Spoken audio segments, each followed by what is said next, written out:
This episode is brought to you by the House of Chanel. Join us for Chanel Connects, the Venice Biennale edition. We've taken up residence in Italy to introduce you to the artists, curators, thinkers, and makers behind the world's most important exhibition of contemporary art. Guests include actress Vicky Krieps. I've been trying to push myself to a place where I let go. Artist Julien Creuset. My studio looked like a secret kitchen. And renowned gallerist Sadie Coles. The main thing is to keep your ears open. Listen to Chanel Connects on Chanel.com or wherever you get your podcasts. The art world, and particularly the European art world, can be a little bit pretentious. And I think there's this kind of classical gaze. If you know your art history or you know your art market history, you know this notion of standing in front of a painting and solemnly looking at it is actually the way that the bourgeoisie would distinguish itself, both from the dissolute nobles and from the uneducated peasants. But this idea that you're not supposed to get excited about art, which is ridiculous, also leads us to think that art couldn't somehow be important in a place where you could also have fun in the morning and at night.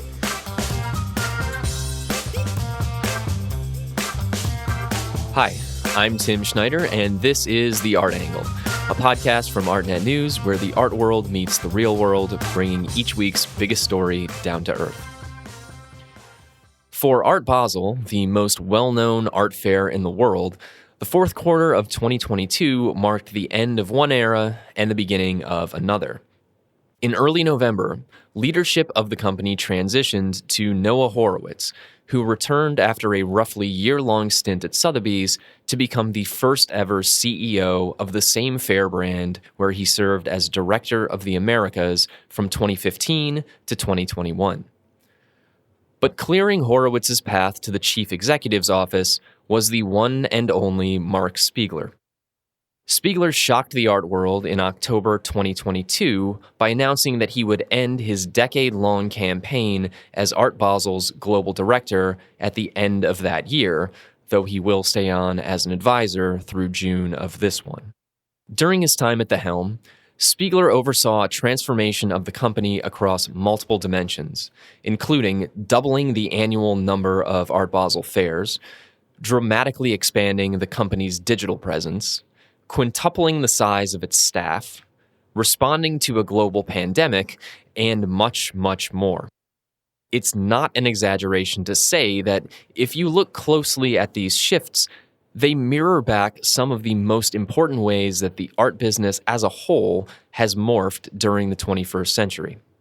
That's why I was so interested in sitting down with Marc in mid-January for the first extended interview he has given in his post-Basel professional life. Marc Spiegler, thanks for joining us on The Art Angle. Tim, it's great to be here. I've been a big fan of yours for many, many years, as you know. So I'm happy to finally be on the podcast. Well, that's kind of you to say. And we've come a long way, I think, both of us, from our first meeting in LA. Do you remember what year that was? So I'm going to hazard a guess that it was when Noah Horowitz started with Art Basel in 2015. I think it was our first trip to LA together. And we had both been big fans of your blog, The Gray Market. And I think I reached out to you and said, Noah and I would love to meet you. And so we did a breakfast meeting at the Sunset Towers, my favorite hotel in Los Angeles. And to be quite honest, you were in a state of somewhat shock most of the time because you were trying to figure out what the hell we were doing convoking you to a meeting. And eventually you realized it was just that we thought you were a really smart guy and we wanted to talk about the art market with you. But it took a while for you to get that. I don't know, how did it feel from the other side of the table? Well, it was interesting because at that point in time, I was still very much operating in a zone where I was writing pretty consistently. I was just doing my own thing, though. I wasn't really writing much for publications of any kind. And that's a weird place to be because you're always just sort of feeling like you're shouting into the void potentially. And when I talk about the development of my career as a journalist, the thing that I always say is that every time I was getting to a point where I was like, I don't really know if this is hitting, like maybe I should start looking at doing something else, I would get some kind of outside encouragement from somebody in the art business who I knew what they were talking about. And it would sort of reinforce my belief that maybe I was onto something. And so when you and Noah reached out to me, or when you reached out to me and I had that meeting with you, it was one of those points. I was just like, okay, well, this is something, but I don't really know what this is. So yeah, I was a little disoriented, but I was honored to do it. And yeah, very happy we were able to have that meeting. Good. And now the conversation continues. And now the conversation continues in a much more professional format, for better or for worse. So let's start here. Right now, we're having this conversation. It's January 18th of 2023. To my knowledge, this is the first time since, I think, 2007 when you've woken up on New Year's Day without the title of either co-director or global director of Art Basel. How has your life been different so far? Like, are you still dealing with Art Basel business every day in this kind of strategic advisory role that you have for the next, I think, 5 months and change? Or are you just kind of like mostly out here living your best life as Marc Spiegler, private citizen? I think the answer to that question is yes. Both are true to some extent. I'm certainly not doing Art Basel business every day. I'm in touch with the team when issues arise. Sometimes they ask my advice. Of course, the group of people who are running Art Basel are very experienced, and they often work with me for such a long time that they pretty much know what I would tell them without even asking me. That being said, obviously, I'm sure there are issues that will arise that I'll get more mixed into. At the same time, the beginning of the year was always kind of weird. The first week of the year, I was with my kids. They're still on vacation, so we went to Milan. And then last week, I was at DLD, the Digital Life Design Conference in Munich, and I was talking about primarily Miami Beach and the way in which cultural development positions a city globally. And so I was talking a lot about Art Basel while explaining to people that I was no longer responsible for it. It's really only this week that it's sinking in that I actually don't need to deliver 4 fairs this year. And I have to say, the great thing about working in that capacity at Art Basel was that I got to go all over the world and meet incredible people and, really jet right into the middle of the cultural epicenters of wherever they were that week.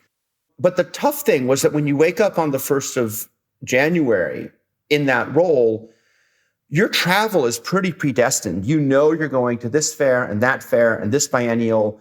And in a sense, half your year is spoken for, and the world is a big place. And I'm looking forward to being able to stay longer in some of the places that I came to discover during my travels, at Art Basel, and also to go to places I've never been and to engage with the art world in a different kind of way. Well, that definitely seems like an improvement. And if not an improvement, then definitely a change of pace. So it wasn't bad before. So it's not an improvement per se, but it's nice to live in a different way also. Yeah, I understand that. Speaking of living in a different way, I want to go back in time to the start of your journey with Art Basel, which began in 2007. And up to that point, you had been a journalist who was writing primarily, but not exclusively, about the art world. I can understand coming to the decision of it's time to leave journalism behind for a role on the business side of contemporary art. But at that time, why did you think that art fairs were the right sector to pivot into? So to be super clear, I wasn't looking to the exits of journalism, which is, I think, a much more beleaguered profession now than it was then. And it was already kind of beleaguered then. I had come to understand a lot about what Art Basel was and what it was becoming and what it meant to run Art Basel because I was quite friendly with Sam Keller, who was, of course, the director of Art Basel from 2000 to 2007 and had worked there for about half a dozen years beforehand. So I had a pretty good front row seat on what it meant to run Art Basel and where it was bringing him and what he was doing. And when he announced that he was leaving, I heard about it because he called me And I was actually on a surfing vacation in Lombok, which is the island east of Bali in Indonesia. He called me and he told me, and I went back to bed and I was like, wow, that's interesting that he's going to the Fundación Baylor. And it really sucks for me because I'm not going to have the same access to Art Basel that I did before. Little did I know how things would turn out. And the only way that I got into the process was because I was asked. You could not apply for this job. There was a search committee comprised of various stakeholders in the art world, and they threw my name into the hat. And I think I was very much a dark horse candidate. And, speaking quite frankly, I was a freelance journalist. So it wasn't like I was giving up a tenured professorship or the directorship of some museum or something. In a sense, I had nothing to lose. And it seemed like a really interesting job. So I've always been a kind of structural thinker. My parents are both social scientists. I studied political science. I teach now at Bocconi in Milan about cultural marketing. So I'm kind of a systems thinker. And in a sense, I think the impact that it had on the structure of the art world was what was attractive to me, much more so than the champagne or the traveling or whatever. For me, it was really a chance to have an impact in a world that I had come to hold quite dear. Now, you had covered art fairs as a journalist before you became an art fair professional, and you had actually covered Art Basel fairs in particular. I believe that if people go to your website where you still have a lot of your journalism there, I believe that there is a piece that is about your visit to Art Basel, Miami Beach. Before we get into Miami itself, which is a whole other aspect of the conversation, I'm just curious, when you kind of went through the looking glass and became an art fair professional, what was the biggest shift that happened in the way that you looked at art fairs, since you had seen them from like a consumer standpoint and a journalistic standpoint? Like, what happened when you went to the other side and said, oh, actually, maybe this works a little differently than I thought it did?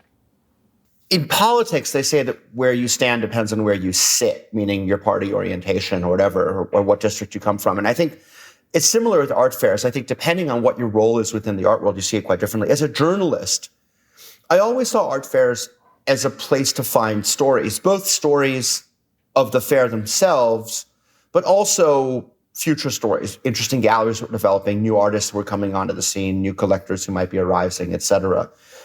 I think when you're an art fair director, whether it's your own fair or someone else's fair, you start paying attention a lot more to the experience of the fair. What is it like to be there? What is the architecture? Is it navigable? Do the maps work? And also to the way in which the fair is integrated or not integrated into the cultural life of the city.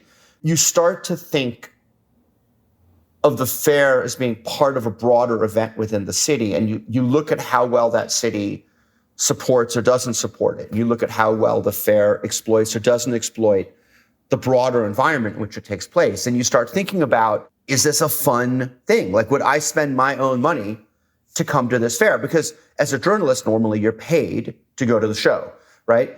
But the question is, would I spend my own money to come to this? I remember when I went to Art HK, which was the predecessor of Art Basel Hong Kong, there was basically no social programming. Like, everybody went to the Pawn, which is a bar that I love in Hong Kong. But still, like, everybody went to the Pawn, and I remember opening up the program and saying, wow, like, this is more like a classic old school trade show fair. It's all in the convention center. And I think, the modern fair that I inherited is one in which you think about the fair as something that takes place throughout the city, throughout the week, throughout the day. And so when you're an art fair director, you look at how well that's achieved. So I think that this is a nice lead into Miami Beach and Art Basel Miami Beach, and what the perception of it was when it was first announced in 2001 versus what it has become in the succeeding 20 plus years. You did an interview in December of 2022 with Melanie Gerlis of the Financial Times. Shout out Melanie, friend of the podcast. And you told her in that interview, I'm going to quote you, that when you first heard about Art Basel Miami Beach, you thought it was, quote, a crazy idea. I had never been there apart from via Grand Theft Auto Vice City. Now, Art Basel Miami Beach is a staple on not only the art industry calendar, but the pop culture calendar. Like, you can talk to people who say that they're going to Art Basel and they have no idea that Art Basel is a trade fair in the art world. They think it's like a collection of parties and concerts and activations by brands and all these other kinds of things. So you could address this in a lot of different ways, but I'm just curious to know, what was it that you didn't see about Miami and about Art Basel Miami Beach and its potential circa 2001, 2002 that ended up giving it the power to kind of do that thing that it has done in the years since? There are a few things I failed to take into account, some of them because I simply didn't know. One of those was the enormous engagement of the collectors in that region. Norman Brayman, of course, a strong political influence and civic influence there, but also the Rubels, the Dela Cruzes, of course, Marty Margulies, Craig Robbins, not only as a collector, but also as a developer who brought us Design Miami and then later the entire design district. I didn't understand how much this meant to them and how much of an effort they would make. One anecdote that Sam Keller told me about after the first fair was that the Dela Cruzes came to him and said, "Sam, tell us some galleries that are important to you who didn't do well so that we can go and look for work that we might want to buy." And in the same way, they and the Rubels opened up their homes and had hundreds, if not thousands of people traipsing through them, looking at their collections. And I think the art world, and particularly the European art world, can be a little bit pretentious. And I think there's this kind of classical gaze. If you know your art history or you know your art market history, you know this notion of standing in front of a painting and solemnly looking at it is actually the way that the bourgeoisie would distinguish itself, both from the dissolute nobles and from the uneducated peasants. But this idea that you're not supposed to get excited about art, which is ridiculous, also leads us to think that art couldn't somehow be important in a place where you could also have fun in the morning and at night. And so I think the party reputation of Miami kind of clashed with this notion of the art world as a place that doesn't like to party, which is absurd because some of the best parties I've ever had have been with artists. I think I didn't know at the time, I didn't understand the degree to which that region, and specifically Miami and Miami Beach, are the de facto capital of Latin America's socioeconomic elite. Almost everybody who has a lot of money and is cultured and educated in Latin America has some combination of real estate, businesses, bank accounts, kids in school in that area. And to be honest, there weren't enough of them collecting at the time to have a real impact, but there was this ripple effect over the years in which more and more people from Latin America came to Miami that week, because they were coming anyway, but they came to Miami that week and starting to collect. And, one person would bring 5 friends and 3 of them would start to collect. And then the 3 of them would each bring 5 friends the next year. And suddenly you'd have 9 people collecting and so on and so forth. And that had a real impact. The biggest thing in most recent times, of course, was the way in which the pandemic and Miami's great income tax laws, well, great if you're a billionaire, not so great if you're someone who needs taxes to be paid to support schools and policing, but led to the fintech industry and also finance and tech people separately moving to Miami. And so there's been this last wave of collectors who came in the last couple of years, and the sum total of all those things is that what started as a place which was really driven by private collectors is now a place where you have the existing private collectors, a new batch of private collectors from all over the United States, where you have not only private museums that were built by those private collectors to house their collections, but also you have public museums like the Perez Art Museum Miami, like the Bass, like the Wolfsonian, that are hitting on all cylinders in the way that they were not 15 years ago. And you even have, and this is kind of amazing, the city of Miami Beach, the local citizens taxing themselves to the tune of $159 million just before we got there, actually, in order to donate to culture. And so you suddenly have a much more balanced cultural ecosystem there. But it didn't exist at the time, and it wasn't a thing that was going to happen for sure. And I have to say, if you give Art Basel Miami Beach all the credit for that, it's not really doing justice to the people who were on the ground there every week of the year. On the other hand, I'm not sure that what happened in Miami Beach would have happened without us being there. Yeah, that makes sense. It's a classic, not an either or, but some of both kind of answer to how things developed. I'm just curious because regardless of how it happened, it did happen. And now I feel like there is almost this expectation, or at least this hope, that when an art fair comes to a new city, that it can have this unifying, amplifying effect on the entire cultural scene and local economy in the way that Art Basel, Miami Beach has at least contributed in a substantial way to Miami. When did that understanding start to gain traction? So I don't think it's overblown to say that cities see this as something that's possible and that they want. But I also would underscore that it's not a thing that happens by itself, and that it certainly doesn't happen every time an art fair comes to town. I think it's a very different thing for an institution like Art Basel, which, whether it's going to Buenos Aires in 2018 or Paris in 2021, has dozens of VIP reps talking to collectors all over the world and museum directors, has hundreds of galleries with a longstanding relationship with them, and thousands of collectors who've had good experiences at their past events.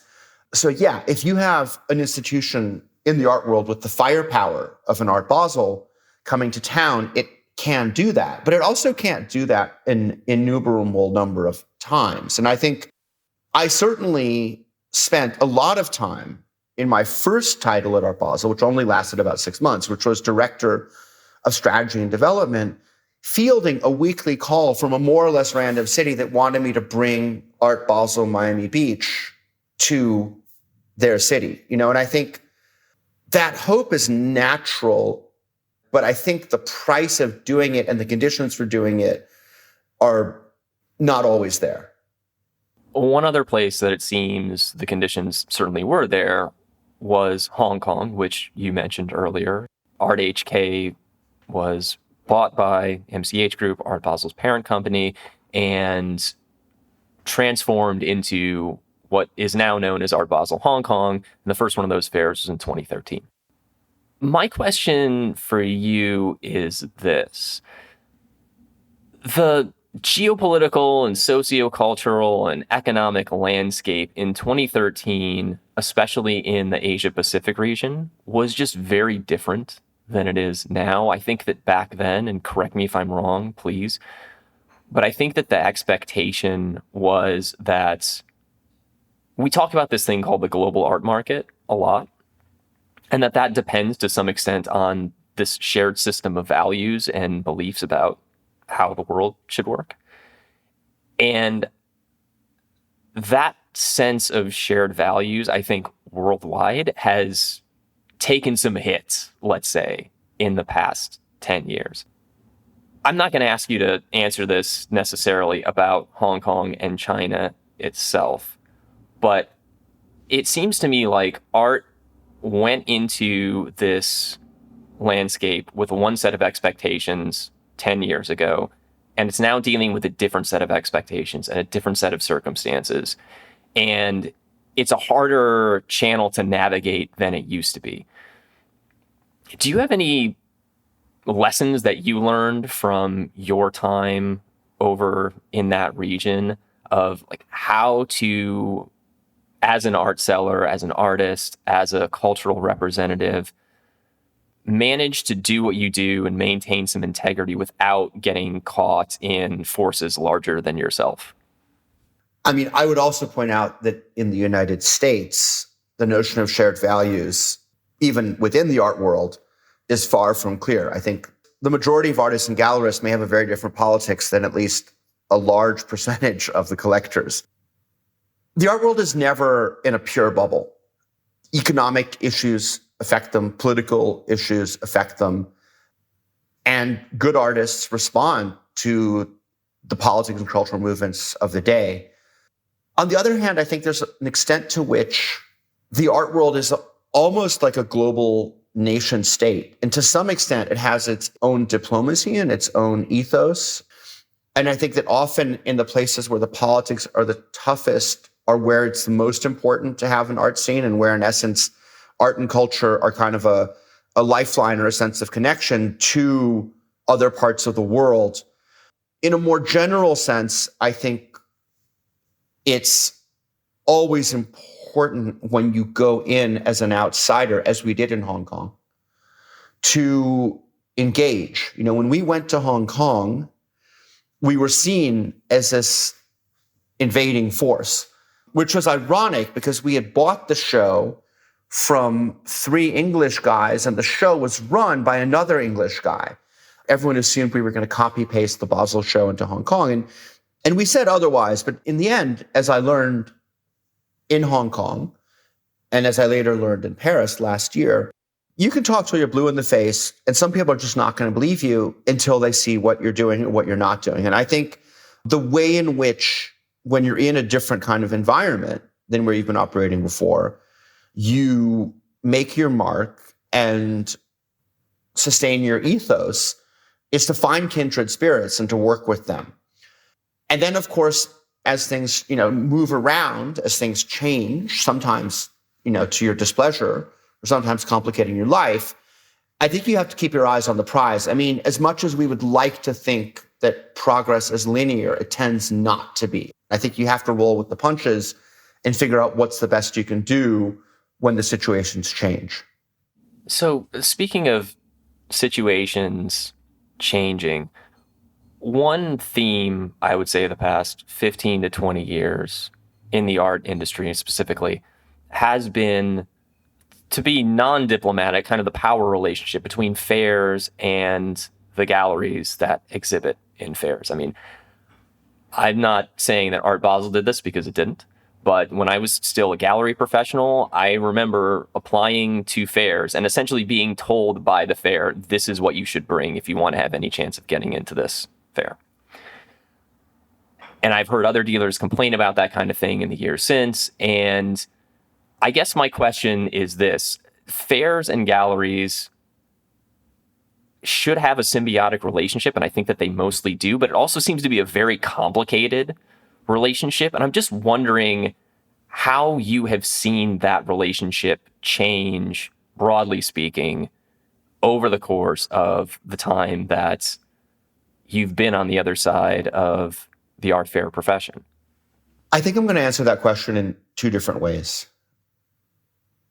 As the market got bigger, and as the expectations of galleries and of their artists got more global, the fairs became a more and more important part of the galleries' economies.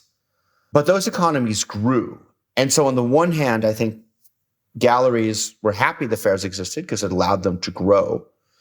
On the other hand, I think it's always tricky when you feel dependent upon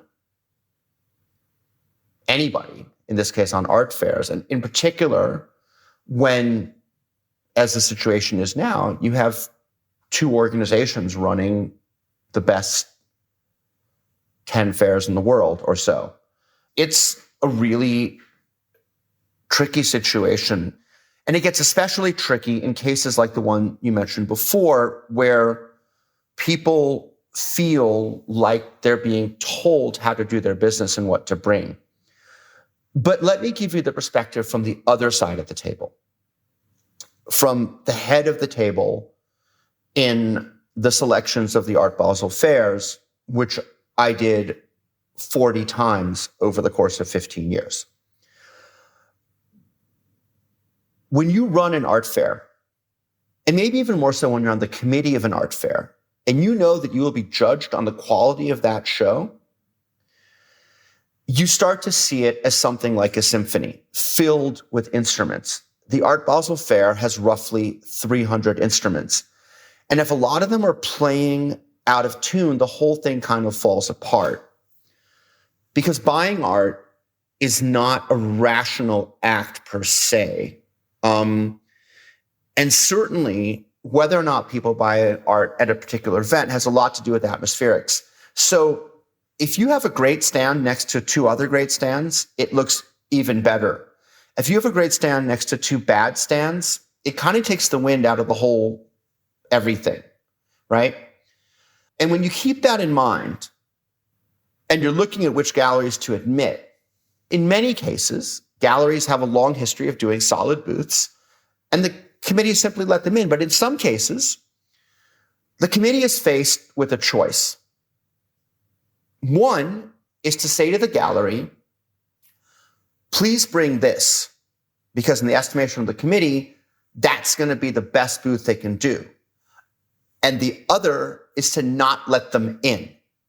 So what people don't hear, because fair directors are too diplomatic to say it to them, is we're not telling you what to bring because we're trying to control you. We're telling you what to bring to give you the chance of being here and accessing the market that this fair generates. That is the real deal. Like when a fair director and a fair committee gets specific, it's not some sort of nanny state authoritarianism.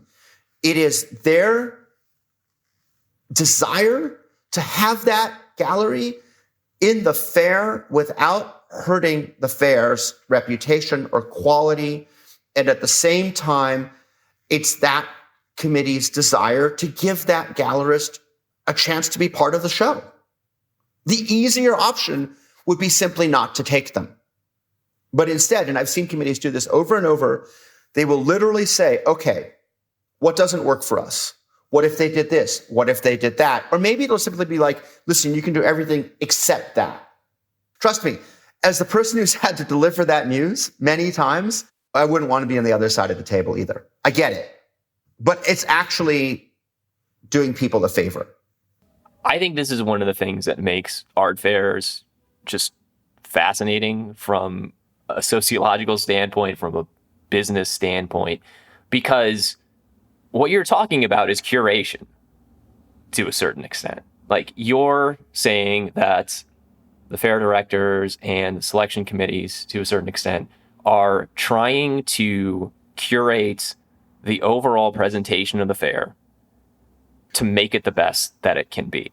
What art fairs do when they ask galleries to bring specific pieces or to not bring specific pieces or artists is the same thing that galleries do when they decline to sell to certain collectors.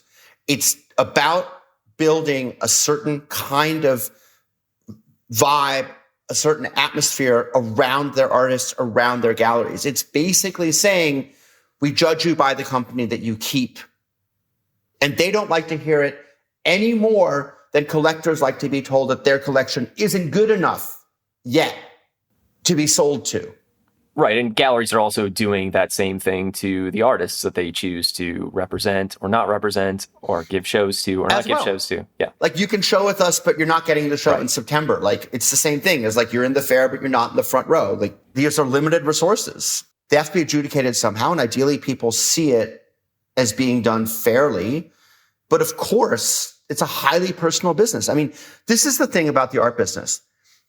The art business is an industry in which every single product bears the name of the person who made it, is being sold in many cases by someone whose name is above the door or the stand in which it's being sold. And it's being sold to someone who is almost certainly spending their own money. That is why it is such an emotional business.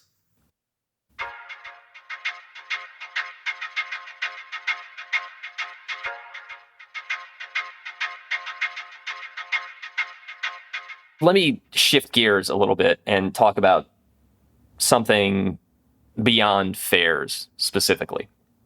One of the things that happened while you were director of Art Basel was that Art Basel started to put out the art market, not the concept of the art market, but the annual data report called the art market that is led by arts economist Claire McAndrew, and ends up being pretty much the main signpost that gets used, at least in the media, as the indicator of how large the art market has gotten every year.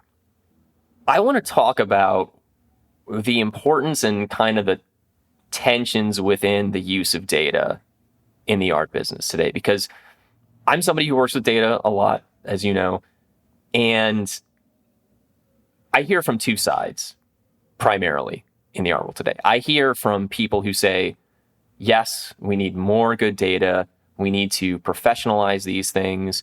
We need to be able to really trust the information that we're getting. And so this is a major, major thing that everybody in the business needs to focus on.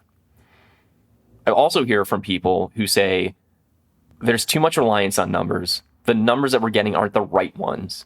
And they're causing people to focus on the wrong things. For instance, Alan Schwartzman, mega advisor, wrote an op-ed for ArtNet News at the end of last year talking about how the prevalence of data has led collectors to basically buy predictable things because these are the things that are tracked the best and they can assign the best or the most reliable source of value to. What's your take on the art world's relationship to data at this point? Like, do you have a unified theory about whether we need more, whether we need less, whether we need different kinds, anything like that? Like, where's your head at on this right now? So the thing to remember about the art market is that it's really small.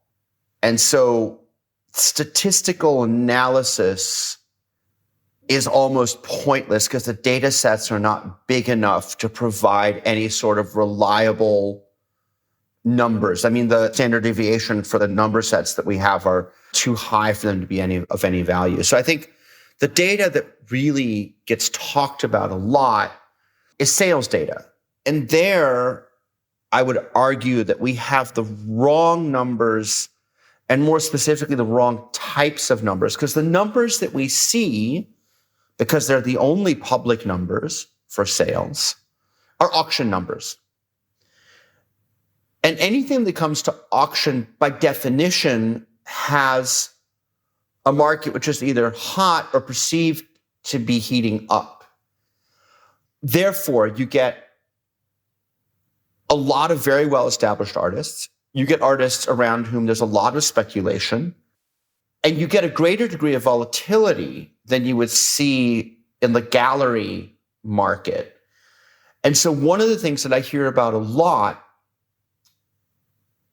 from people in the gallery world is that on the one hand, they feel like the numbers around their artists coming to auction are too high because people focus on the outliers, but also too low sometimes in the sense that a market for an artist may seem to crash because it buys in a couple of times. But actually, in the gallery, it's humming along at a more normal price to people who have a longer history of collecting it. And so I think the problem is that you have a completely lopsided set of numbers, and people lean on them because they want numbers without thinking about how deceptive they might be. And therefore, I think Alan's argument is right, that if you focus on these kinds of numbers, the art world you're dealing with is much more limited intellectually and aesthetically than it would be if you're looking more broadly. And it's much more financialized. I think in the same way, and here I'm going out on a kind of Tim Schneider loop. Can't wait for this. If you were going to compare privately held companies and publicly held companies, your picture of the market would be very different, right? And of course, publicly held companies fluctuate all the time. And part of why they fluctuate is because they have to respond to shareholders all the time. Privately held companies tend to run in more sustainable ways because they can play longer term. If you think about it that way, the auction houses are the publicly traded companies of the art world. And the galleries are the privately traded companies of the world. And they are related and they intermingle and they share clients. But the ways in which their markets develop are different. And the statistics, or the absence of statistics, both reflect and reinforce that. How do you like that for a unified theory of data? I think it's great. I would absolutely write a column that was like that, except you just did it live on the mic, and now I can't. So and I freestyled it. One take Spiegler over here. Another big picture theme that I think you dealt with during your time at Art Basel, and certainly going to continue on in the art world at large, is this idea of technology and the embrace of technology and what the art world is doing with technology and what it should be doing and what it shouldn't be doing. I guess the most basic way for me to ask this is, do you think that the average member of the art world, meaning the average art seller, the average artist, hell, even the average museum professional, do you think that there has been a meaningful shift in terms of people's useful embrace of technology? Like, we hear all the time that the art world is so far behind the curve when it comes to tech, if you're comparing to other industries. Is that still the case, or have you seen enough from your various standpoints in the art market to be able to say, actually, that is changing? I've seen enough examples of interesting things being done out there and seeing those things succeed that I feel like that narrative about the art world being super behind the times is actually now outdated. I think the art world is super behind the times, but I don't think it's for lack of imagination. I think it's because of the specificity of this market. And when I talk about the art world here, I'm talking about the types of galleries and artists that I was dealing with at Art Basel for 15 years. You know, we're leaving aside the NFT space. We're leaving aside the people who are making healthy livings, selling stuff off of Instagram DMs. But the art world, as we think about it, as ArtNet writes about it most days, is comprised of unique objects being sold by people who are trying to curate the careers of their artists by whom they sell to, being sold to people who are investing large amounts of money, even by their very high standard. And I think it's just a very hard market to commodify and build algorithms around in comparison to other markets. Unless you're talking about the top end of the car and watch market, for example. These are still commodities. And maybe it's a lack of vision or just being old or whatever, but I just think there's something wired into the market which makes it much harder to digitalize. And I'm not saying that the data that shows that the millennial collector, the Gen Z collector is going to be more likely to operate more digitally is wrong. I think it's right. But I still think there's a magic that happens when a gallerist who really knows the work and can talk about it is in front of that work with the collector. That's very hard to replicate. And people have done it. We did like a hologram sales pitches during the Hong Kong fairs that were locked out because of the pandemic. We launched a very successful program that to this day exists at the shows called the Show Experience Assistants, where a single collector walks around the fair from a distance with someone who's on the ground with a camera and a headset, asking galleries about the work and showing them specific pieces in the show at their request. And that's great because it solves a problem, which is that there will always be great collectors who aren't coming to the shows. But it's not the same as standing in front of the work. And I just think it's a hard industry to digitize. And it will, like every industry, become more and more digital. Communications will become more and more digital. And of course, galleries that learned how to promote their work using social media and using private online viewing rooms will not forget about those things. But the reality is that most people like to buy and sell art in person, and that the business that's done digitally is usually a knock-on effect of in-person interactions. It's a very different thing to interact with an artwork or a person digitally than it is in person. I just read an article by Nima Reza, New York Times writer, and the co-host of this podcast called On with Kara Swisher that I listened to. And she wrote about dating during the pandemic. And the problem with dating during the pandemic is people would interact a lot and you could judge someone's humor and stuff. But until you kissed them, you had no idea whether you wanted to go out with them. It's almost like that with the art world. Like until you stood in front of the work and felt it, it's hard to know if you really want to go deep on this artwork, on this artist, right? And so I think a lot can be achieved digitally, but there's this kind of moment of truth that happens when you're in the room. And I'm not a superstitious person. I don't believe in magic. But I do believe that there's something beyond just what we see on a screen. I agree with you. And I think that to me, that was one of the big lessons from the pandemic. Like, I will never forget when the initial shutdowns happened in March of 2020 in New York, and all the conversation that started about how, okay, well, this is bad, but there is a silver lining here, which is that the art world had gotten too out of control. There were too many events. There were too many things that we needed to try to show face at from time to time. And now this will be a situation where we are forced to think about other, better ways to do things. And that will, in large part, end up being more intelligent digital engagement of one kind or another.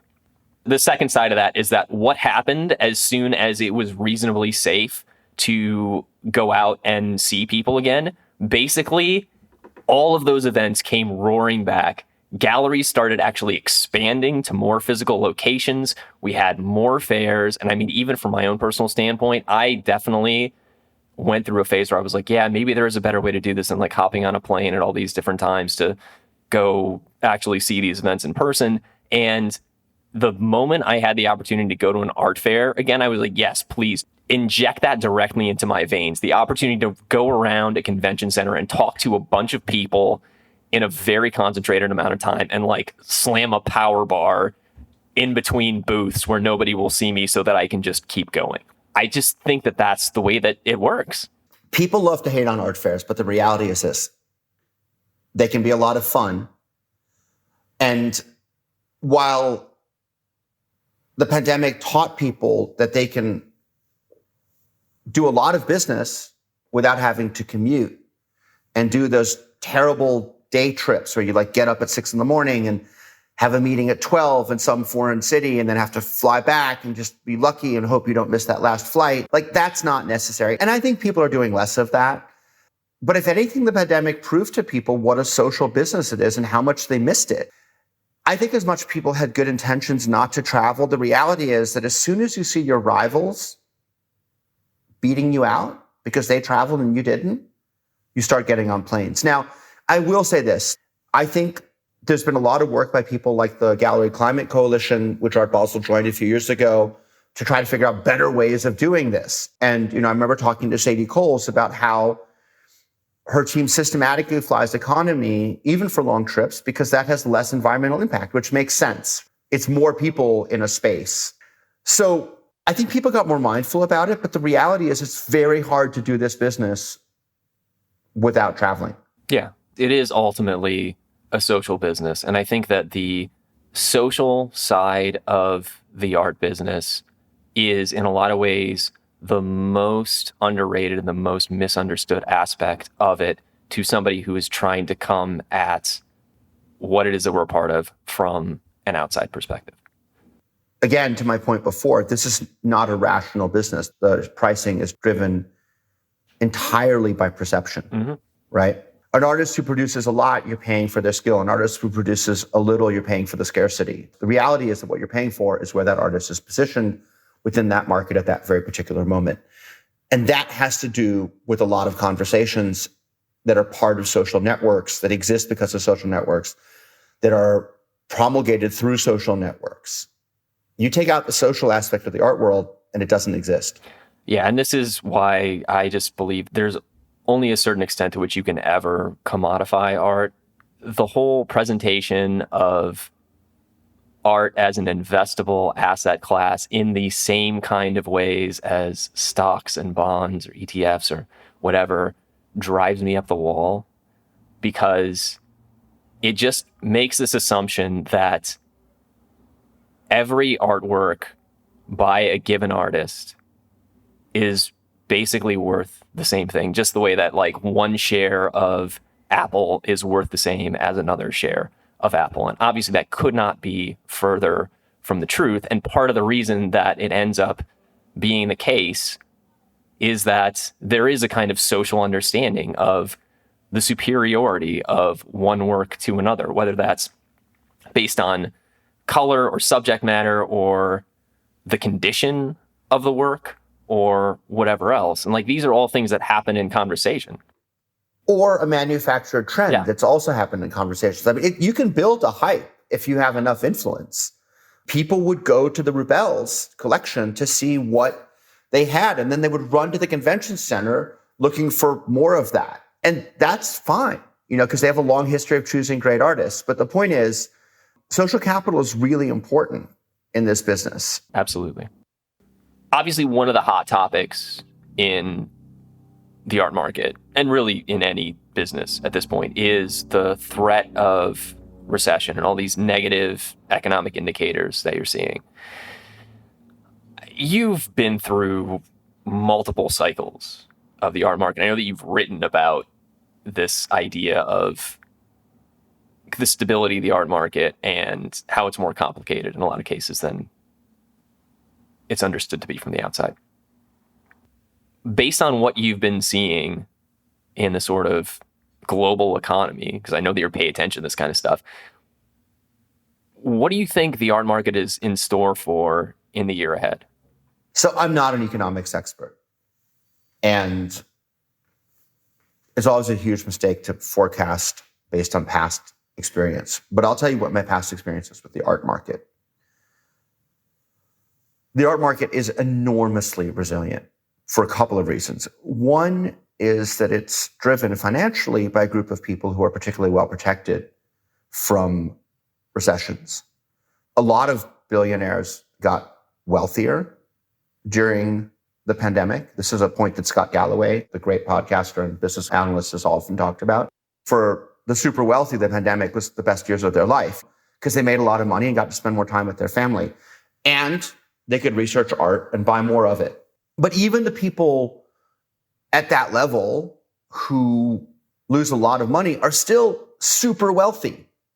And the stuff that they're investing in otherwise doesn't seem like such a good investment because there's too much volatility.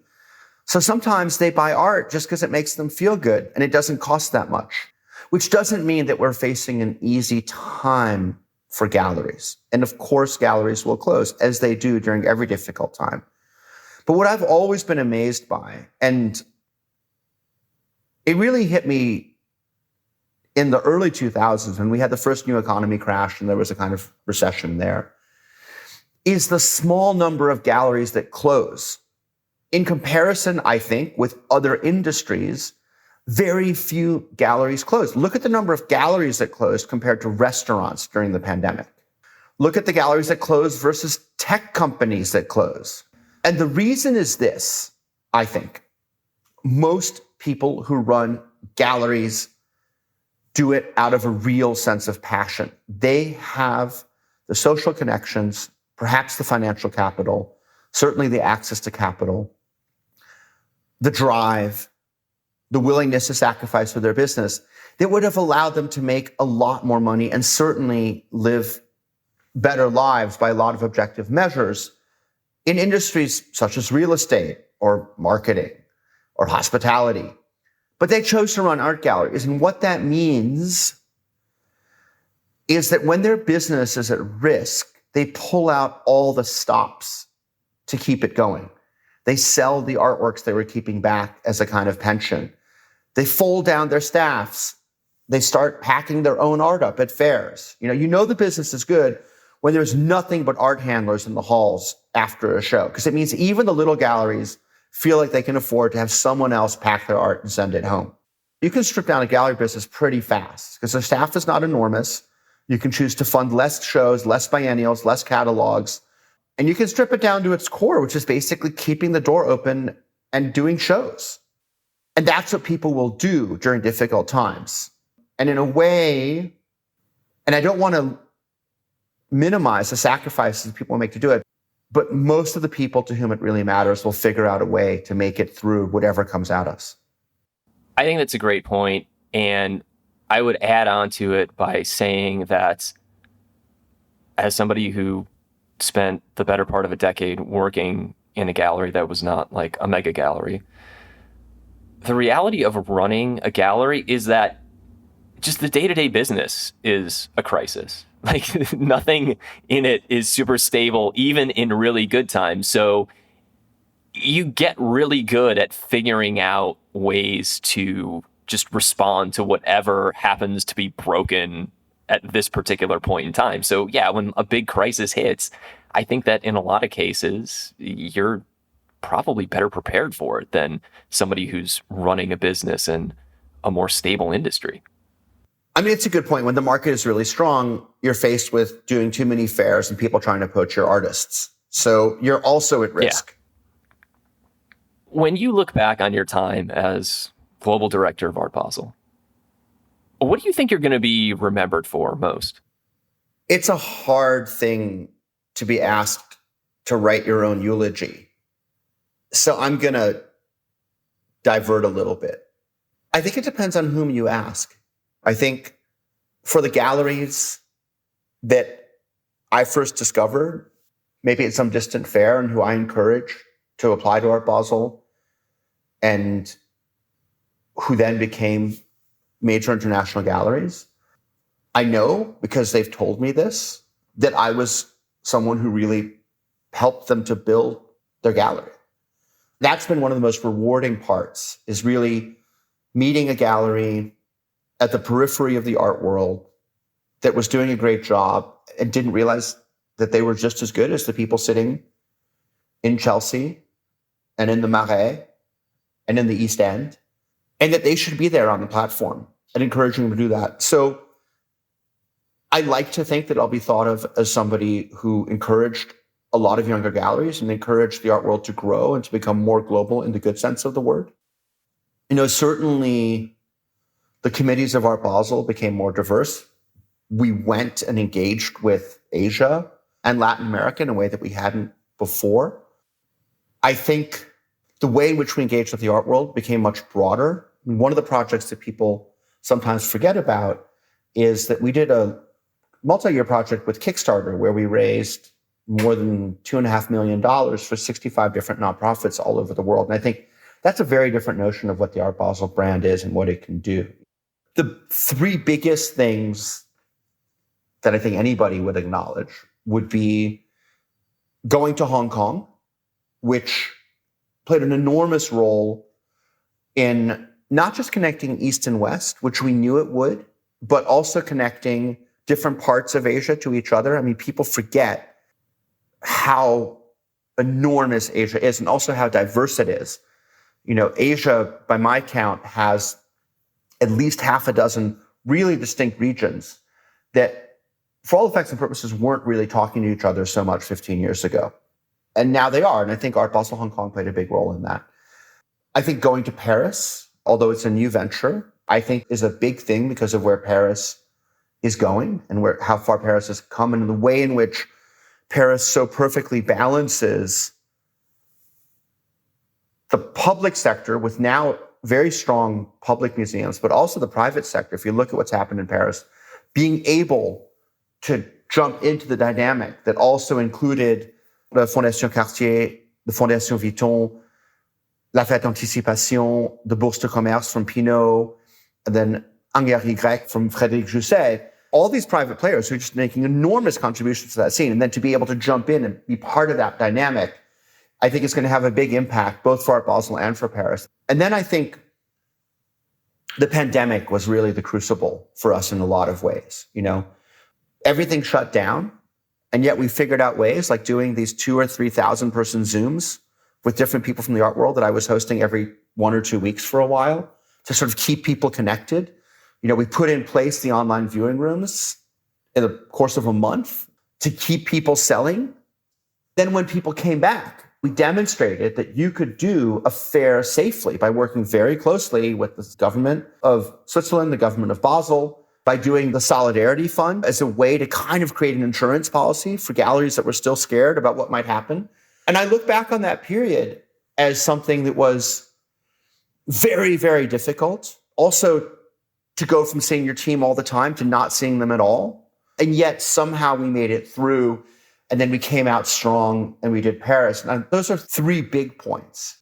I would say personally that all the conversations that I started and that I was part of with people from all over the art world and the impact that those conversations will have for many years is a really hard thing to judge, but it's been one of the most exciting parts of my tenure and kind of reflective of how the art world works. It's the theme we were talking about before.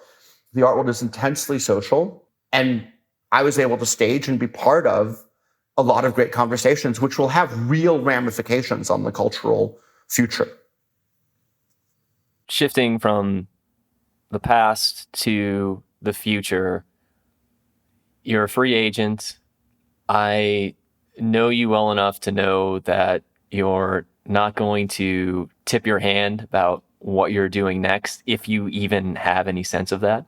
So what I'll ask instead is this: what are the challenges in the art business today that you find yourself to be most drawn to or most interested in?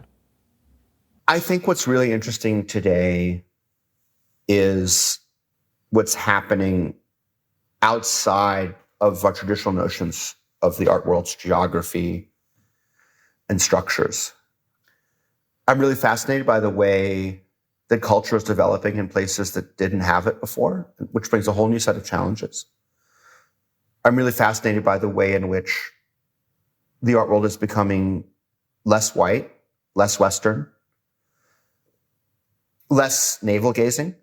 I'm really fascinated by the way in which the visual art world intersects with domains such as architecture, design, cinema, music, fashion. And I'm really curious to see what's going to happen as our notions of how art is made and shown and sold and secured develops. And I hope to be part of a lot of the conversations around that shift. Well, I'm willing to bet that you've already had plenty of people blowing up your phone to try to make that hope a reality, and that plenty more are getting in line as we speak. Marc, thanks so much for coming on The Art Angle. Tim, thanks so much. Always good to talk. It's a long time since the Sunset Towers. That's it for this week's episode. If you like what you heard, you can subscribe to the show on Apple Podcasts, Spotify, or wherever else you get your podcasts. Also, take a moment to rate and review us. It will help other listeners discover what we're doing.